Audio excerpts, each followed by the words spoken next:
2020, but that will be the final opportunity. And let's have a look at how the women's archers have got to these medal matches. Canales dropping out to Barbalan in the semi-finals, drops into the bronze, as did her teammate drop out to Anagosh. So Canales versus De Velasco first up next for bronze, followed by Barbalan against Anagosh. And going back to Paris in a couple of weeks' time, that will be the final qualification opportunity for teams, in fact.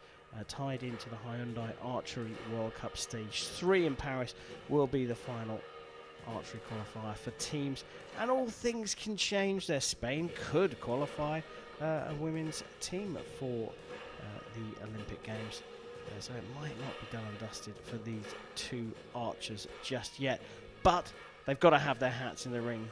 It's time for bronze here in the Continental Qualifying Tournament in Antalya, Turkey, and a curious match between two Spaniards. Both 19 years old. Elia Canales goes up against Ines De Velasco. On target number 1, representing Spain, Elia Canales. On target number 2, representing Spain, Ines De Velasco. The line judge for this match is Mr. Chava Todd.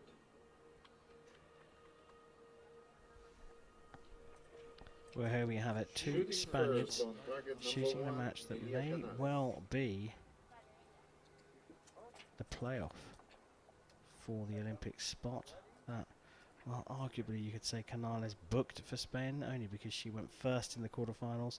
They both made it through their quarterfinals, both lost their semi-finals. The emotional roller coaster, you have to say, has been a rockier one for Canales on target number 1 than it has been for De Velasco. Well, I think we're about to find out how important this is. And the telltale sign for me is there's no coach in the shooting area. Canales will get us underway.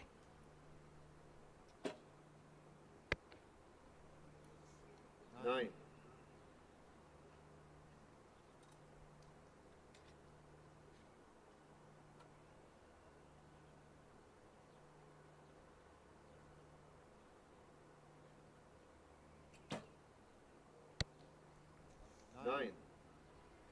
Well, good sighters from both of them.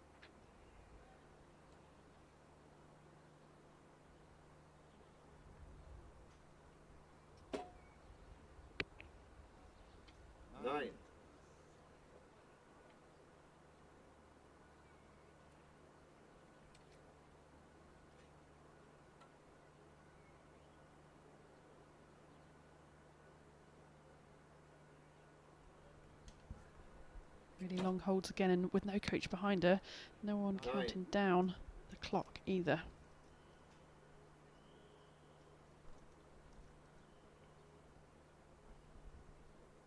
Quality of archery, very good.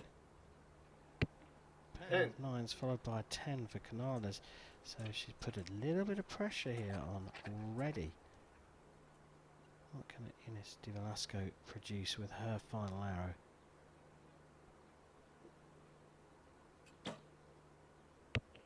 Also in the 10, just on the ring, getting on the line is enough to score the higher score. 1 set point apiece. For a neutral, that's just what you want. You want to see this one go all the way to the wire, don't you? Absolutely, yeah. It's going to be absolute nail biter all the way through. Both archers desperate to win this. This could be their selection process for that spot that's been claimed for their country. So neither having a coach behind them. Perhaps the country have said, right, you're on your own, girls. Go out there and you know, do your thing. And it was interesting to see Canales straight over to her teammate before starting, just to say, you know, good luck on this. So, you know, obviously, you know, they know each other well and wish each other well. Yeah, I mean, obviously the gloves are off now, but mutual respect shown before, as you say, raising the hand for the fist bump, which has become a common thing in sport, either bumping with the fist or the elbow now in these, well, hopefully soon to be post-pandemic times. But archery, a sport known for camaraderie across nations, across continents, and mutual respect across the board. Here, even with two athletes from the same country, potentially one going to the Olympics, one not. Start of the second set here, all square.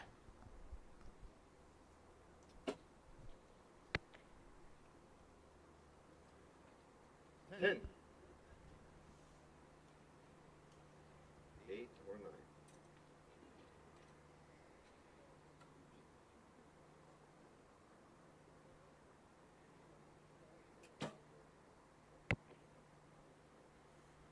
9. So mini advantage, but they 8 from Canales marked with an asterisk, which means it will be measured at the end. 9.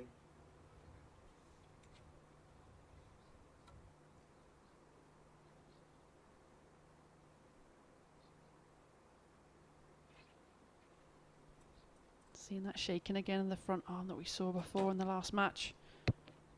10. Didn't matter though. Last time we saw that, I think the result was a 6. Now she's come away with a 10 and an opportunity, massive opportunity here. Only a 25 that could be marked up to a 26. So a 7 to potentially take all the points here. An 8, and she's definitely taken the lot. She gets it into the 9. Beautiful shooting, back-to-back 28 and a 3-1 scoreline in favour of Ines De Velasco. You've got to feel for Canales, haven't you, here?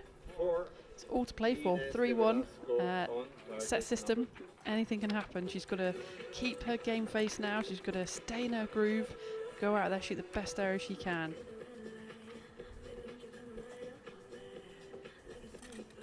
Easier said than done. Well, of course, you have done it. You've been right up there, world #1.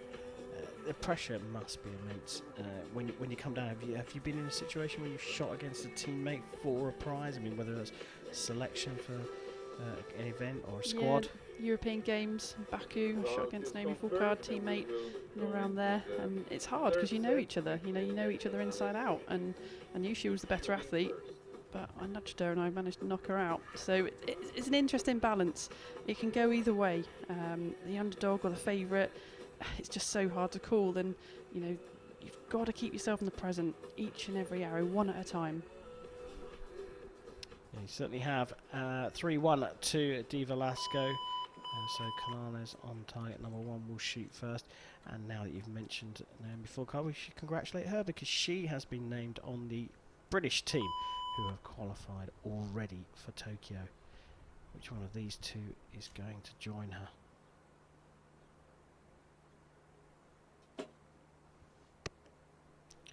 Drifting out into the 8. No chance of a mark on that one. De Velasco must be riding high here.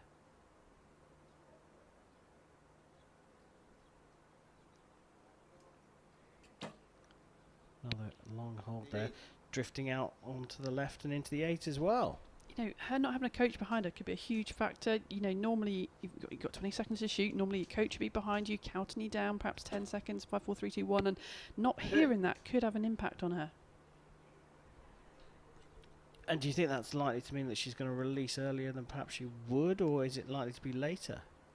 It's hard to say. She's just got to keep that shot moving, but she tends to have these longer holds and just try and keep them going. And that's really not going to help her. Yeah, no one to turn to in her hour of need. Canales, same age, just 19 years old, has a huge opportunity here to draw level. Oh, she's taken it with both hands as well. Superb response from her. It definitely will be 3 set points apiece after this one. Is the world falling apart for Ines De Velasco? Back into the middle, 1 left, 1 right, and into the middle. Finishing with a 10 will give her the confidence she needs going into the 4th. But this roller coaster that Elia Canales has been on, not over yet the ride, is it? Not just yet. 3 apiece in this 3rd set. We are going to go all the way here to the 5th. So, you know, it's going to be interesting. If they win 1 apiece, it will force a tie and a shoot-off. It could be a shoot-off for potentially that spot of the Olympics. So it's just absolutely nail-biting. It's got that run all over it, hasn't it? But just suspect the momentum is with Canales at the moment. And the wheels are just wobbling a little bit. From De Velasco. Just, you know, when she needs that opportunity to keeping up the analogy of the wheels falling off, she needs a pit stop, she needs to have a chat with the coach and the engineers, and well, get herself back onto the shooting line in tip-top shape. 3 apiece here in this continuingly intriguing women's recurve continental qualifier. This particular match is between 2 Spaniards going for a bronze medal, but we think going for the Spanish Olympic spot as well. 8.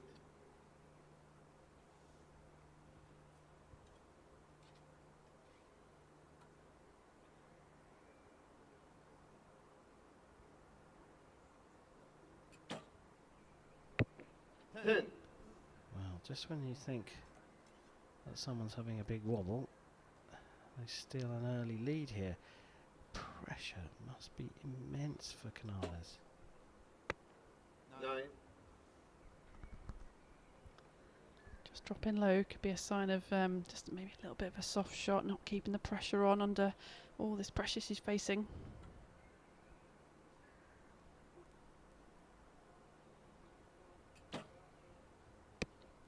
9. Big opportunity here. Big opportunity here for De Velasco. Canales knows that, and she knows she needs a big score here. Oh, she didn't look happy, did she? Didn't you see the little movement just as she shot? There was a little forward release, I think, a little bit of a soft shot. And I mentioned that just arrow before, they were dropping low, weren't they? The power came off and a miss. Well, what an incredible set of archery there. A beautiful, fantastic 29 from De Velasco. And you've got to say, Ines De Velasco probably would have won that set anyway. But the continuing saga of Elia Canales, I mean, I just can't put it into words. How did that miss happen? Hopefully we're going to see a replay, but I think as she was at full draw, she just went a bit soft on the shot. So instead of that backhand powerfully going round, as we saw there, around the back of her neck, I think we just saw a little nudge and movement where she let the power off and it just lost the power from the bow and the arrow dropped low. Let's see if it's in the replay. Well, we didn't get it, and what a shame, because it could be a telling moment, not only in the match, but also in the outcome of who will go to the Olympic Games for Spain. A miss, you don't see them very often. You certainly don't want to see them in an Olympic qualifier if you're standing on the shooting line. But it does mean Canales is 2 set points down going into the 5th. She needs to win this one hands down to force a shoot off. Great start, good recovery from her.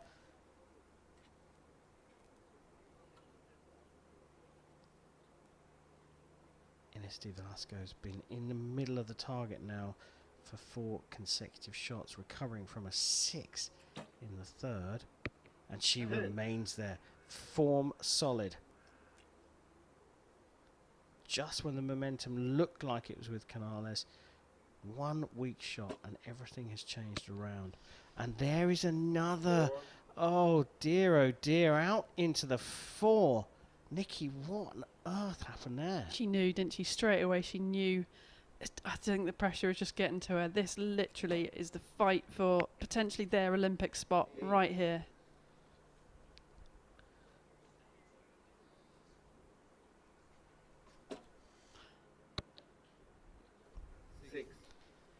Canales finishing with a 20. It's not enough. A 2 to win, and we have had confirmation whoever wins this is going to the Tokyo Olympic Games. Big shake.